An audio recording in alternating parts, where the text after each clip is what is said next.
Here's a very, very quick slap exercise.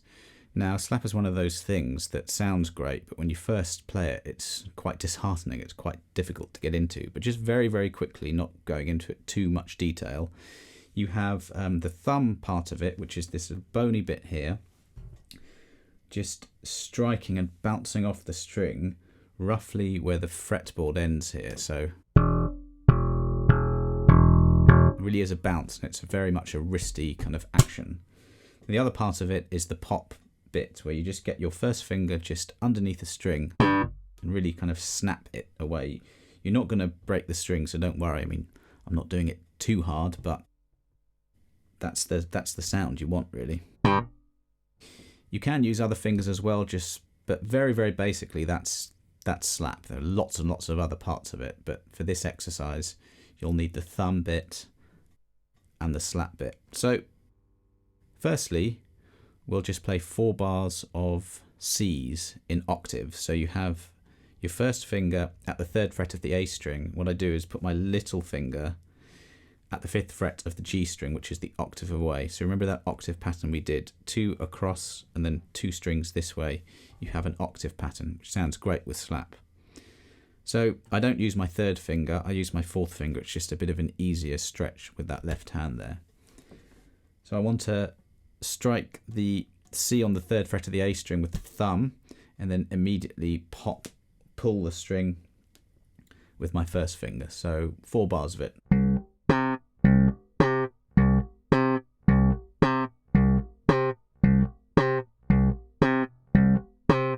Not bothering with a metronome or anything like that, just getting used to it now.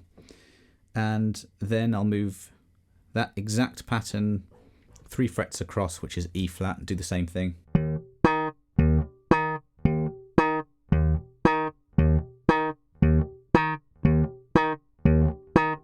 It's probably worth mentioning that with my left hand, I am touching the underside of the E string with the tip of my first finger, which just mutes that string, and I'm also touching the D string, which I'm not supposed to be playing, again with that first finger. So those 2 strings are muted, and when you're slapping, your right hand really can't do much in the way of muting, so your left hand has to deal with it. So that's how I'm doing that, and I'm just releasing pressure to stop the note. So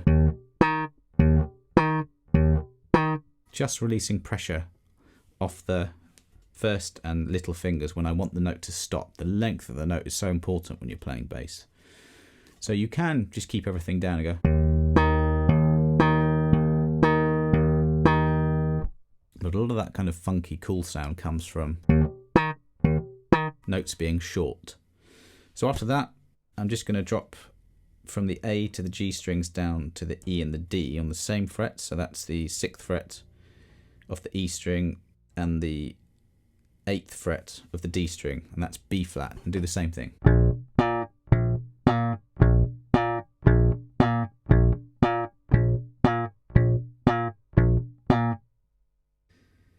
So if you kind of get used to that and then add it all together, we get a nice little bass line.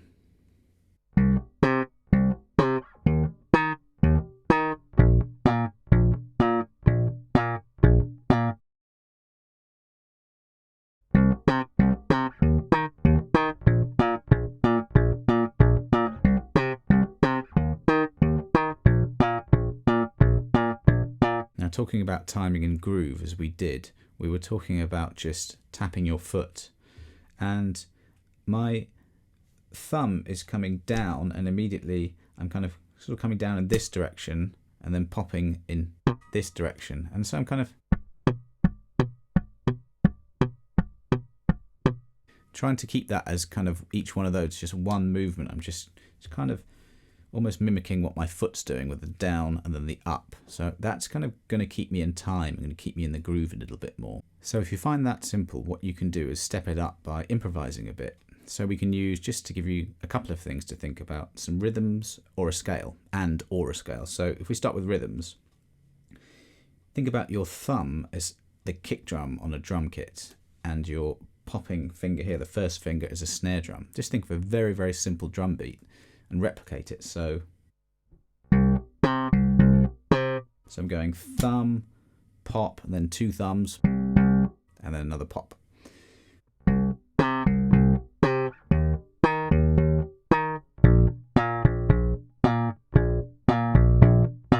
Making sure that your left hand is really muting all those strings that you don't need here. And with the right hand, actually, when I'm it's kind of 2 motions. I come down and then up. As I come down, that first finger is automatically just under the string. So all I have to do is almost like a down motion here and then pull away.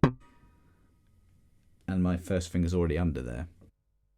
Also, I'm kind of using this little finger to kind of hit against the scratch plate here.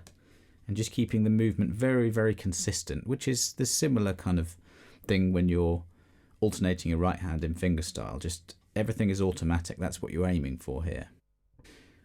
So that's one thing to do, is just to use rhythms.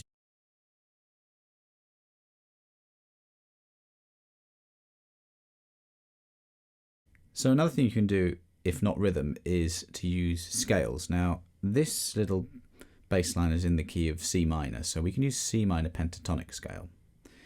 So that starts on the 3rd fret of the A string, goes fret 3 to 6 on the A string, and then 3 5 3 5 on the D and the G strings. That's one way of playing it. Could start on the 8th fret of the E string and go 8 11, and then 8 10 on the A, D and the G strings. And there are lots and different shapes of this, okay? So you can use, maybe let's go back to the simpler rhythm of that kind of thing and just add a little bit of the C minor pentatonic scale in.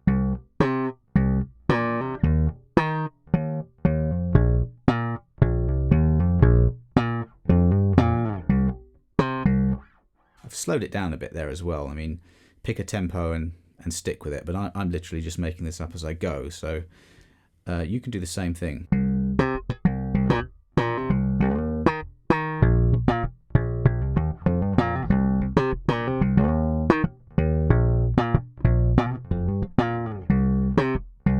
I was using hammer-ons and pull-offs and a few slides.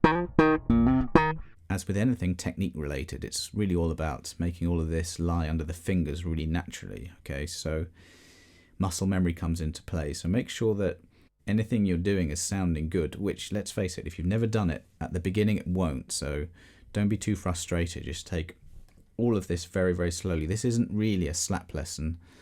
That will come later in other courses on onlinebasscourses.com. But just keep this very, very relaxed with the thumb and the bounce off and the pop.